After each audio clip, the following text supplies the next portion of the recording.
right now. That's exactly what we about to do. Because I ain't about to start hearing this slander right now. Y'all ain't about to sit there and play me like I don't know what I'm talking about. Because we about to argue the case right now. That's what we doing. So if y'all want to join in, you gotta subscribe. That's how I'm feeling right now. Y'all want me to get spicy? I'm gonna get spicy. Right on Father's Day. Let's get spicy on Father's Day. So basically here's what it is. Hold on, let me turn down the gameplay so y'all can hear me say what I need to say. I just threw this on so y'all can have an understanding. Boom, what's up y'all? It's your boy Dre41, aka Mr. 4K, aka El Fuego, Spicy Dre. And yeah, I made a little bit of a Twitter um, comment, a post saying that, and this is how I feel. I'm gonna keep it 100. The way I feel about it is, hold on, let me update the. All right, cool, we good. All right, yo. So basically, the Bullet Club is better than the NWO, right? Now, a lot of people might not feel what I'm saying. They might feel like I'm nonsense or I'm lying. Dog, I'm not lying. You got to sit there and consider the whole thing or whole premise of the Bullet Club and the NWO. Right? Now, let me start off with the NWO. Number one, right? People sit there and say, without the NWO, there'd be no Bullet Club. Well, without the Four Horsemen, there would be no NWO. So we're not using that. We're not even going based off of if this wasn't created, that wasn't created. At the end of the day, both of these factions existed, so it is what it is with that. So I'm not really trying to hear all that. To me, honestly, that's just well they wouldn't be. I'm not trying to hear all that. So basically, I'm gonna give NWO their props, right? Scott Hall, Kevin Nash, they were already stars. They were already stars. And not only that, were they already stars, they had high-profile matches at WrestleMania in the WWF back in the day. All right? Okay, yeah, I understand that they were supposed to be a secondary brand in WCW, but they didn't really turn out to be that because they didn't wrestle each other.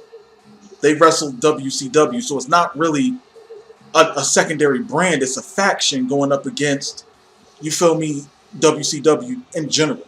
Boom. Now, let's get to it, right? Scott Hall and Kevin Nash were already established names. So was Hulk Hogan. Hulk Hogan was the larger name of both of those two, more than put together, right? I bet. So Hulk Hogan was the established name. You put them three together, they created the NWO. Now, the NWO was never a faction to put over new talent, create new talent. They didn't do that. NWO did not create a new crop of talent to continue the business. They didn't. And the reason why they didn't is because they were looking out for themselves. Scott Hall, Kevin Nash, Hulk Hogan, legends. But they looked out for themselves. And that's just a fact. That's what they did. They did that. So with that being said, it's the bottom line is this. It was just like NWO wasn't a faction to where it was going to help the business. Did they do great ratings? Yes, because 9 million people was watching wrestling in the 90s. There aren't 9 million people watching wrestling in the year 2022. There's not. You can't even compare the amount of people who watch them from back then to now because it's a different type of demographic. It's a different type of people who are watching wrestling. You can't do that. It doesn't make sense. Hold on. I'm trying to post this to my Twitter. And if you have a comment or something, please post it so I can respond to it, because I definitely will. I have no issue responding to anything, for real. Bullet Club better than nWo is live. I'm just posting this to my Twitter real quick. Alright, boom.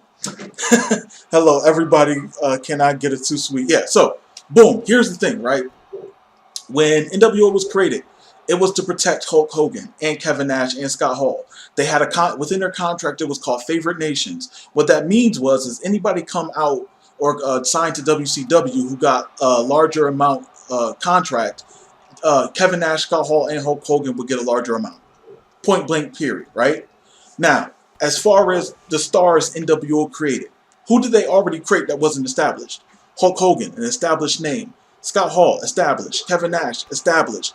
Macho Man Randy Savage, established. Sting, established. Mr. Perfect, established. Like who? Who did they really create? I mean, you could sit there and say maybe, what, the Giant? Possibly. But even then, he didn't even have a big role within the NWO itself. NWO grabbed so many IRS. I don't remember what his name was in WCW, but IRS, the Big Boss Man, Vincent, so much. They grabbed so many people and put them in NWO, and it was just like, for what? They were cannon fodder. That's all they was. So when it was Hogan going up against Sting, a lot of the mid-carders that were in NWO, cannon fodder. That's all they were. They were nothing. Same thing going up against Goldberg. They were cannon fodder.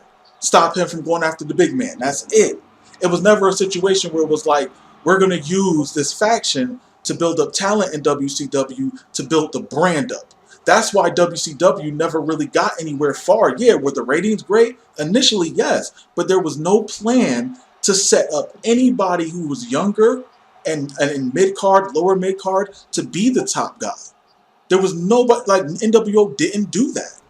Now you can sit there and say, well, Goldberg, Goldberg beating Hogan was Hogan, but he wasn't part of the NWO. My thing is, out of both NWO and Bullet Club, who created more stars, right? Created. Once again, listen to that word. Who created more stars? All right. Who created more champions? Okay. Who had better matches? Okay. And who changed the business? All right. Now, with that being said, you can sit there. Now, we already know Bullet Club had better matches. We're not even, we can't argue that. With lower mid-card guys, etc., like Eddie left for WWF, exactly. I agree with you, Dre. I'm a guy that grew up in '89 with the popularity of wrestling in the '90s, especially with the NWO. They changed the game. The only thing the NWO changed was guaranteed contracts. That's it. Now, did they bring in top stars? Absolutely. They brought in Rodman. They brought in a lot of guys, and they brought in guys in WCW to feud with them. You know what I'm saying? And that's a great thing. But once again, everybody was already established. Dennis Rodman wasn't like Dennis Rodman was a six-man on the bench.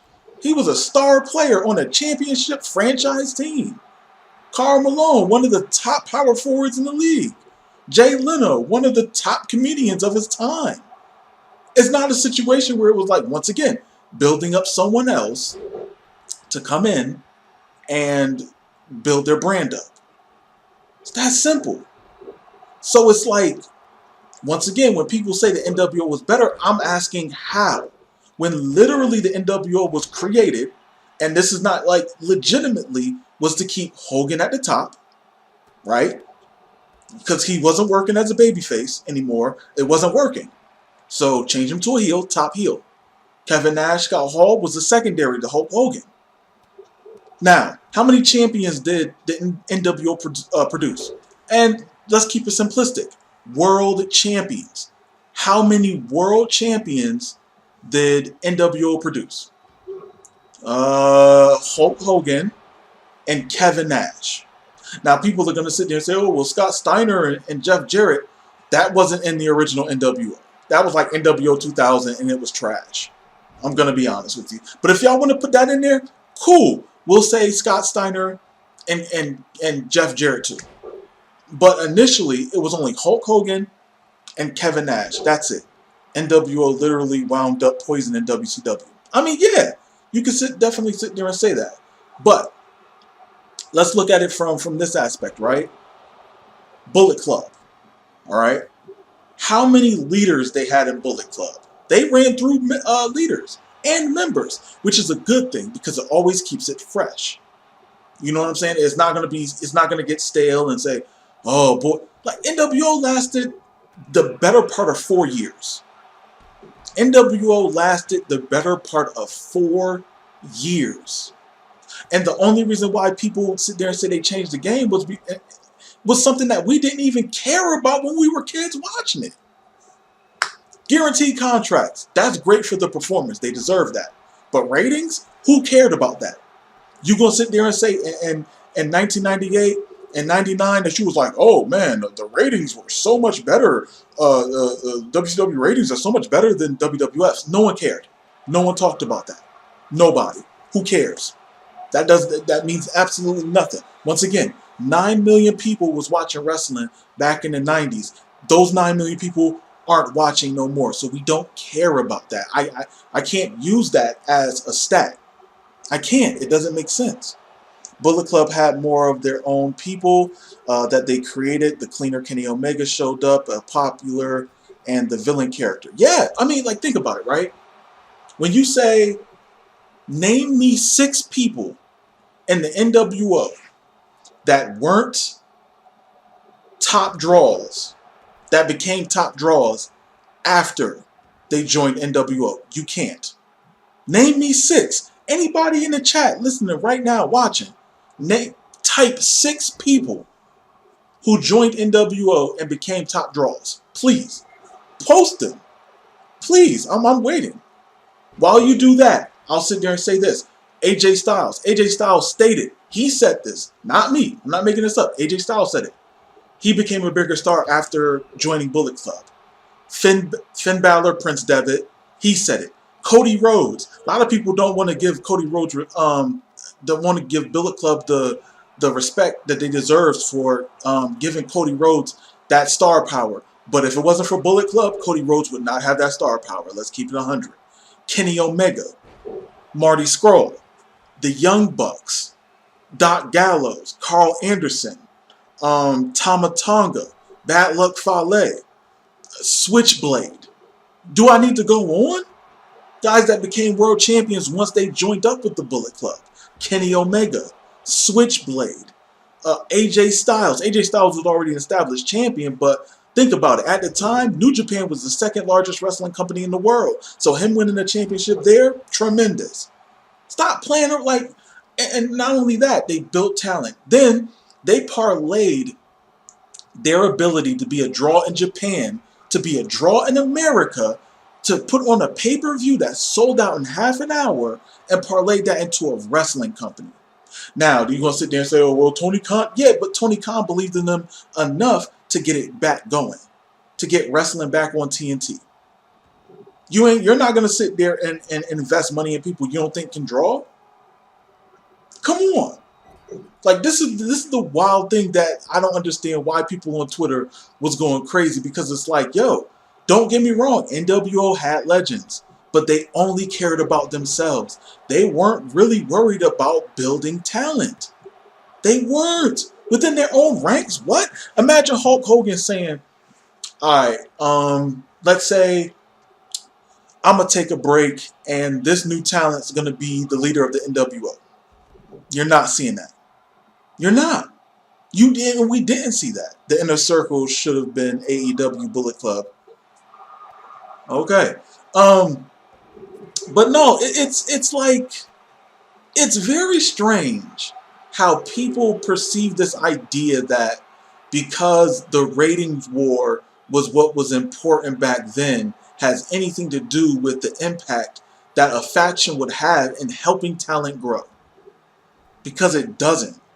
You could just put a top star in a faction, and that just helps the faction. If you're not growing any talent, and let's say Bullet Club just started just hiring, or Bullet Club just let members in who were already established world champions, then what would it be? It would just be NWO. The reason why I'm saying it's better is because they were able to build up talent. That's all. I don't really understand how people have this idea. Yo, what's up? I don't understand how people have this idea that, NWO just overall just was the greatest faction or better faction than Bullet Club, because they innovated a lot of things, which they did. Once again, guaranteed contracts. It doesn't matter if you started it before them. It's who does it better. Now, if somebody came out and played basketball better than Jordan, yeah, Jordan did it first. But if this person's playing better, they're just playing better. What's going on? Creed, what's going on?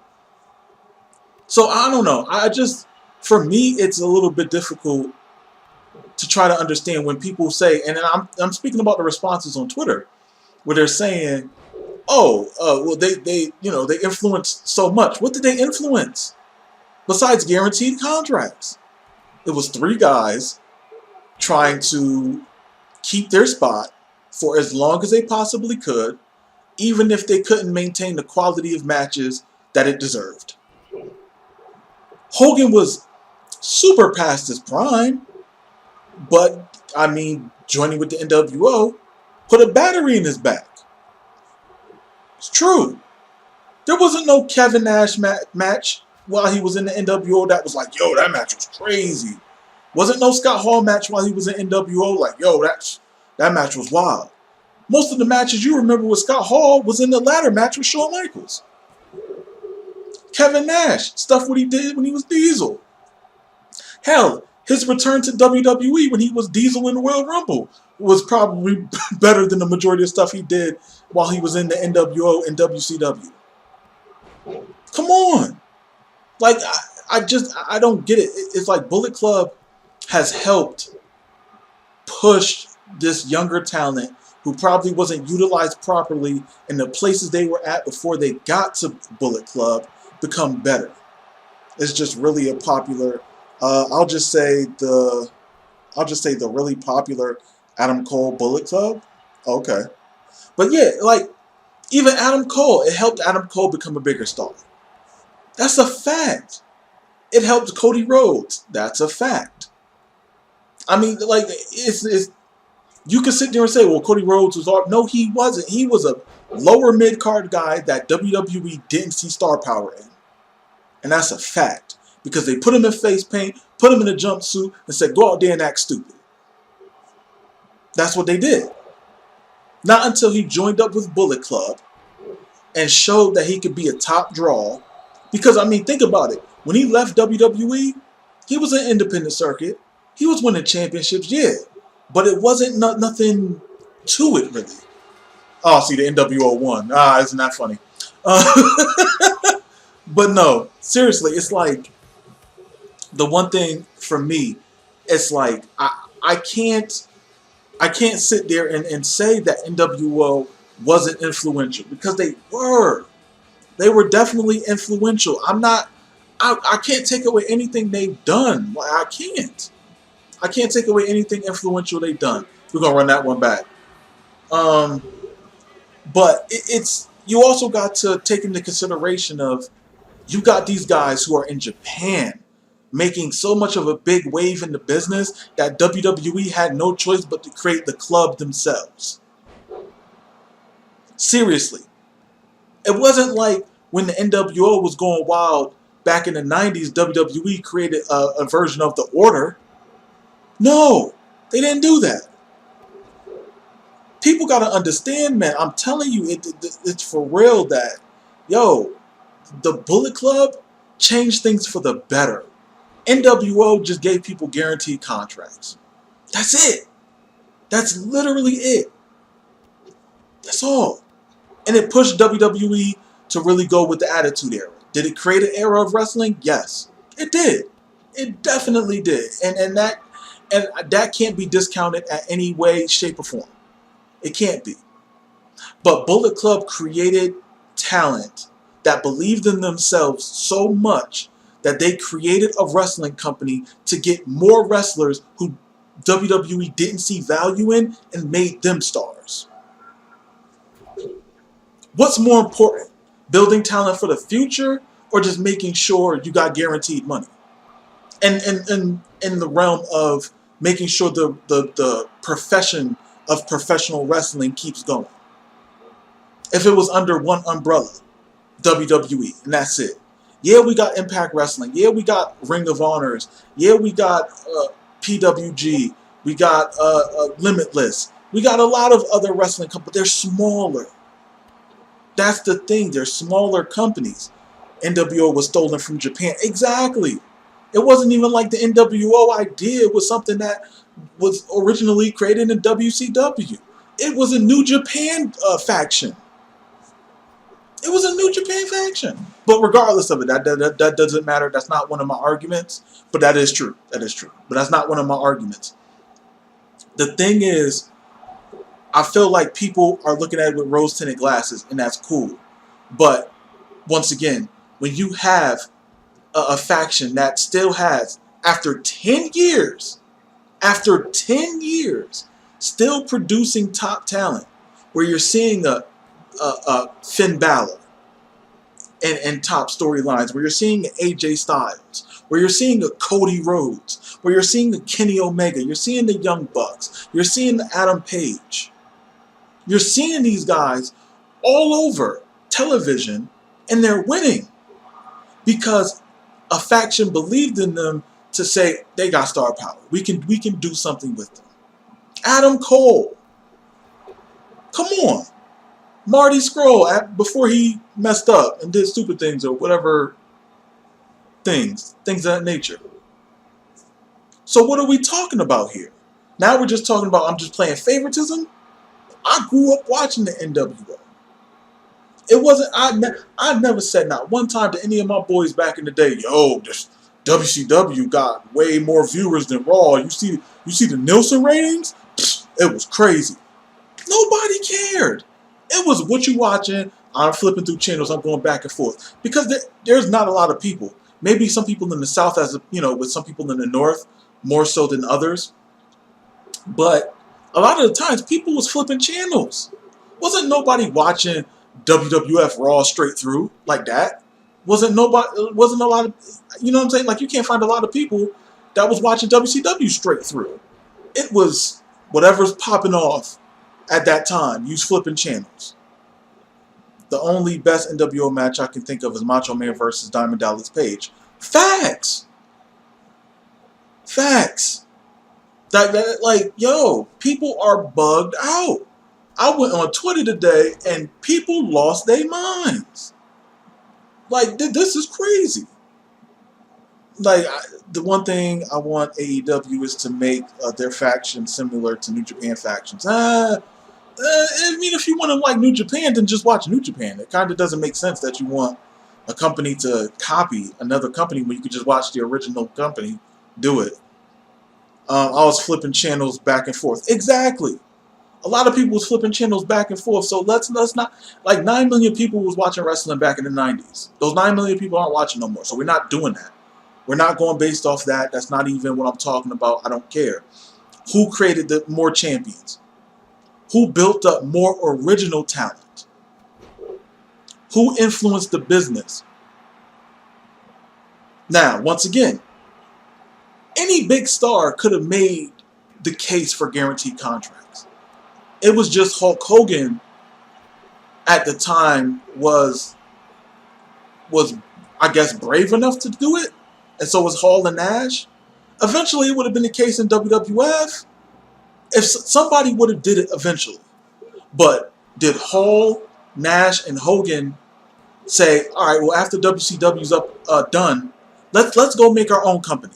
Let's find some investors or a TV company that wants wrestling on, and we'll back it. No, they didn't. They sat back and chilled with the Turner checks until it ran out, and then what? Joined WWE. Facts. They didn't bet on themselves. The Young Bucks, Cody Rhodes, Kenny Omega, Adam Page, they bet on themselves and built a company, a legitimate company, that is arguably the second largest wrestling company in the world. But somehow the nWo is a better faction than the people that used said faction to create a new company. Very confusing. That's very confusing. Bullet Club bred biggest non-WWE star ever in Kenny Omega. Yeah, Kenny Omega, huge star. Cody, once again, well, you said original, yeah, was definitely Kenny Omega. Kenny Omega was definitely, well, Adam Cole too, because Adam Cole was in Bullet Club, so that built him up. Who else? Prince Devitt, Finn Balor. If Finn Balor stayed in WWE, stayed in New Japan, they probably would have moved him up to heavyweight. They probably would have moved him up to heavyweight and had him win the championship. Once again, you got to think, when Bullet Club or the Elite were leaving New Japan or their contracts was up, why do you think WWE was trying to sign all of them? They knew how much star power they had. They knew it. It wasn't a situation where it was just like, whatever. We ain't worried about it. They knew what time it was. But he didn't want to take the money. They couldn't afford to pay him. I mean, like, yo, all I'm saying, yo, is a lot of the times when people want to compare factions, especially let's just stick with nWo and Bullet Club, a lot of people don't want to say, well, who created more stars? And people will say, oh, well, Hogan was in it, Nash, Hall. Who created? People keep missing that word, created. Hall, Nash, Hogan was already stars. Macho Man was already a star. Sting was already a star. Lex Luger was already a star. Come on. You know what I'm saying? A lot of these guys is well known. I could say Scott Steiner. But Scott Steiner was already well known in the star for a tag team. So did they really build him up? All they did was really, like, I guess, for argument's sake, they built him up as a single star. Let's say that. Bullet Club definitely developed more stars, no question. Exactly. It's not a situation where I'm just trying to hate on nWo or try to gaslight somebody or try to troll people. I'm not. Like, it was something I was literally thinking of. I'm like, yo, wait a minute. Bullet Club really, like, created more stars than the nWo, and that's literally the initial reason why I said Bullet Club is a better faction than the nWo. And they have longevity. Like, come on now, like, to have a faction last 10 years, they're reaching, like, Four Horsemen, like, status. If you think about it, like, really think about it. Like, a faction that's going straight through. It's not like they broke up and came back together. No, they literally been continuing on, changing leadership, changing members, but still going. That's wavy if you think about it. People are like, oh, they're going too long. What, should they stop? Like, I don't get it. There was a moment of time where nWo t-shirts sold like hotcakes. There was. Do they sell like they did back in the day? No. But you go on Pro Wrestling Tees, ooh, Bullet Club shirts selling out. Selling out. To where every member of the nWo decided to start making their own, nWo. All the members of Bullet Club started making their own specific Bullet Club shirts. nWo wasn't doing that. Oh, nWo made more money. They were more of a draw. Are you serious? You're basing it off of what? 25 years ago when it was 9 million people watching? Of course they made money. But to sit there and be able to sell out shirts in a time where you know, wrestling isn't as popular as it used to be, that says something. What WWE shirt sold out? Tell me, please, somebody. What WWE shirt sold out like Bullet Club shirts? Anybody? Nobody was checking for Shinsuke or Tama Tonga like that before. Facts. Facts. Like, my boy T Savage is straight facts. Like, I don't understand how people can even have some sort of an argument to where they're saying nWo was more influential. Yeah, you can sit there and say they influenced the Bullet Club, but once again, if you say that, then you have to say that, I had tape on my arm. I don't know how they got there. But you're going to have to say that, you know, the Four Horsemen influenced the nWo. And it's that simple. Once again, I'm not downplaying anything that the nWo has done. I'm not. I have nothing to gain from that. What I'm saying is that the Bullet Club took what the NWO created and did it better. And that's why they're a better faction. Not saying NWO is not a legendary faction. They are. They're in the Hall of Fame for it. Oh, God, there's a bug? I got a bug flying around in here. I gotta kill that bug. That thing is flying around. I don't know how it got in here. But yeah, that's basically it, man. I don't know what else to say. Y'all stay safe. Enjoy y'all Father's Day, things of that nature.